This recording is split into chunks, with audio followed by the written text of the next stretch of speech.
We're 2 weeks post-settlement with the National Association of Realtors, and I think as a realtor and many others, we're having a lot of questions because the word on the street was we were going to win, and we settled. And so I think it'd be great for you to share why we settled. Yeah, so we did have a lot of confidence in our case, and unfortunately the jury found us liable, right? We did not win in the courtroom. So we had several options, including appeal of the decision. And we actually had a lot of confidence we would be successful in the appeal, and that's why we communicated that. The biggest issue with the appeal is, for us to appeal, we would have had to post up to a $5.4 billion bond. The judge could have set it lower, but what I'll tell you is we didn't have $1 billion to post, let alone $5.4 billion. Right. So how would we get to appeal if we can't post the bond? Well, we could declare bankruptcy. Bankruptcy, in my mind, just was not a true viable option because we need to make sure that we protect the association and not allow it to get dismantled. The other thing is, on appeal and or bankruptcy, all the other brokerages, realtor members, associations, MLSs would still have to defend their case while we are appealing ours. So it will cost them time, money, resources. So, and there is one other piece about the appeal.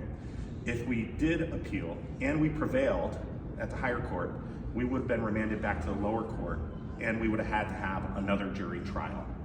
So all of this would have been happening, and all of the other copycat class action lawsuits would have been occurring at the same time. And so ultimately, drawing it out and costing everyone yes, so much money, and putting a lot of pressure on our locals and state associations as well, and members and brokers, yes. Then we come to settlement. And it's a tough pill to swallow. It's a lot of money, $418 million, which will be paid over about a 4-year period. And the settlement was about the ability to pay. And we're going to have to streamline some things here at the association. I am sure that the association is going to look a little different in a few years than it does today.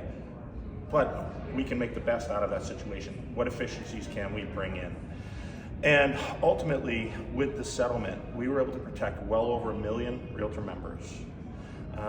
Any brokerage that had less than $2 billion of sales volume and had a realtor member as a principal were protected. So we have tens of thousands of small businesses that were protected in this, as well as all the independent contractors, the realtor members that are independent contractors. Unfortunately, there are still a couple of cases that companies haven't settled yet, so they were carved out, and we were not able to protect everyone. Settlement, there was no perfect option. If there was, we would have taken it, but we thought this was the best way to protect as many members as we could, to protect our associations, state, territory, local, and the MLSs that are association owned. And ultimately, there will be some rule changes, but it will give us the opportunity to have additional conversations with the consumer. And at the end of the day, I think that is a good thing. That's true. Thank you.